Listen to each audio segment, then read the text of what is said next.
You ever have a gun pointed at you over some flowers? That's the madness I walked into when Karen Walsh, Oakwood Grove's HOA tyrant, decided my sunflowers were a crime worth pulling a rifle over. But she had no idea I was the new police chief, and her reign of terror was about to end in a way she'd never forget.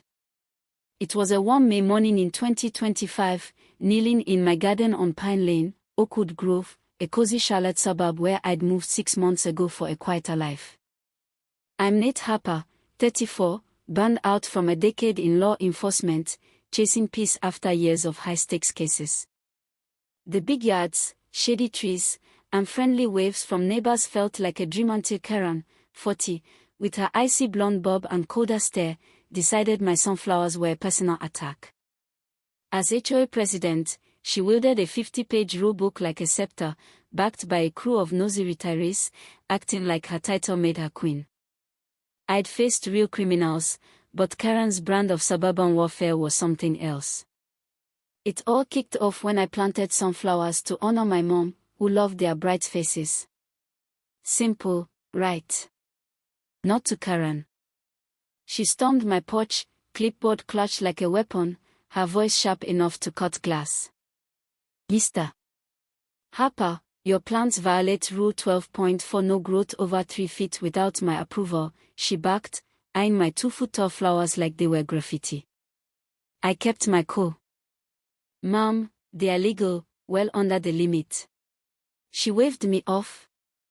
This isn't a barnyard. Remove them, or it's a $200 fine 48 hours, or it doubles. Her smirk said she expected me to cave. I didn't. Show me the rule, I said, firm but calm. Her face flushed, these weeds tank our property values, and she marched off, heels stabbing the ground like she was declaring war. Karen turned it up a notch. Her inspection team, Mrs. Larson, 68, and Mr. Torres, armed with rulers and cameras, hit my yard every morning, measuring stalks like they were solving a murder. 2 feet, 4 inches. Mrs. Larson would yell, while Mr. Torres scribbled like it was evidence. I tried joking, offering them coffee in the heat, but they glared like I was a thug. Then Karen got nasty, spreading lies at the HOA meeting, claiming I'd threatened Mrs. Larson. Truth. I'd handed her water because she looked woozy. He's dangerous. Mrs. Larson played along, trembling for the crowd. Karen leaned in, telling 35 neighbors, this man threatens our community. Suddenly, folks like Mrs. Kim, who'd swapped gardening tips with me, started avoiding me. Barbecue invites vanished, and I felt the neighborhood's eyes turn cold, Karen's whispers painting me as a menace. She didn't stop there, calling an emergency meeting to deal with the Harper problem.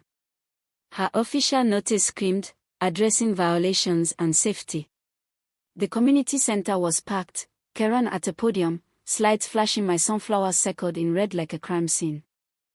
Nate Harper defies our standards, endangering our harmony, she preached, pushing for daily inspections, heavier fines, even legal action to force me out. Neighbors nodded, buying her act. She bragged about her police connections, saying she could handle troublemakers like me. I sat there, heart pounding, knowing she was about to eat those words. I wasn't just some guy she could push around, I was Charlotte's new police chief, living under the radar to understand the community before taking office.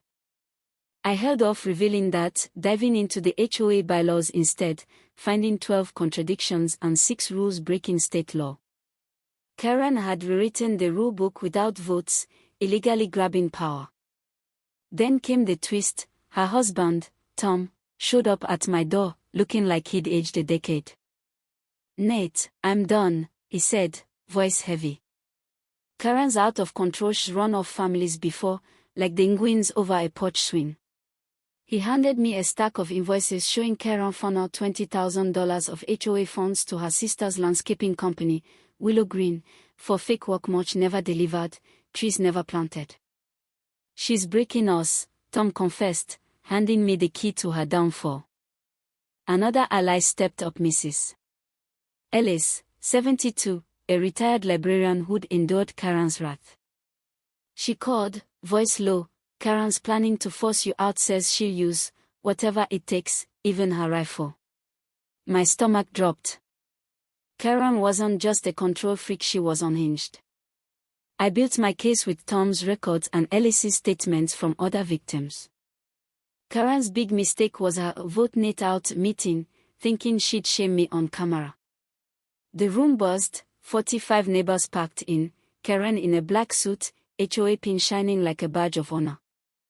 "We're here to save our community from Nate Harper's chaos," she declared, showing slides of my criminal flowers, claiming I scared seniors. The crowd murmured, hooked on her lies. I stood, steady. "Let's talk facts." I handed out the 2017 bylaws next to Karen's doctored version. She changed 18 rules without a vote against state law. Neighbors gasped, flipping through highlighted pages. Mrs. Kim, the treasurer, looked gut-punched. "Karen, you lied about these rules." I projected Tom's invoices. "She's stolen $20,000 for her sister's fake landscaping jobs." Mrs. Ellis stood, voice firm. "She's targeted anyone who doesn't fit her mold." The room turned, anger rising. Then I dropped the bomb. "I'm Nate Harper, Charlotte's police chief, here to learn this community." I held up my badge, and the air froze. Karen's jaw dropped. "This morning, Mrs. Wash aimed an AR-15 at me over grass clippings. I played my security audio, Karen's voice, code, 'If Harper won't obey, my rifle will fix him.' The crowd erupted, shocked gasps, a few screams. Tom slumped, muttering, 'I didn't know she'd go that far.' Karen broke, sobbing, 'I was protecting us.' But the room turned on her. The vote was a slaughter, 44-1 to boot her, Karen the lone dissenter. I filed charges, assault with a deadly weapon, embezzlement, terroristic threats. My team ran it clean, uncovering $28,000 in fraud. Karen got 4 years probation, 700 hours of community service, and a $35,000 restitution bill, forcing her to sell her house. Tom filed for divorce, took over as interim HOA president, and restored the original bylaws: transparent votes, audited books, term limits. Oakwood Grove came alive again. Neighbors chatted, kids played, fear gone. Mrs. Ellis threw a potluck, 80 folks laughing under fairy lights. My sunflower spread yards burst with yellow, a middle finger to Karen's reign. Local news dubbed us Sunflower Lane, a tale of community guts. The best moment. That Sunday, my neighbors filled my yard, not to nitpick, but to plant more sunflowers, kids tossing dirt, adults joking, rebuilding what Karen tried to crush. My garden wasn't just flowers, it was proof one stand can topple a bully. So, what's the real issue? Do HOAs breed mini dictators like Karen, or was she a one-off nutcase? Ever faced a neighborhood tyrant or fought back with the truth? Drop your story in the comments. I am reading everyone. Like if this got you fired up, share it with someone who needs it, and subscribe for more stories of everyday folks taking down giants. Let's keep the fight blooming.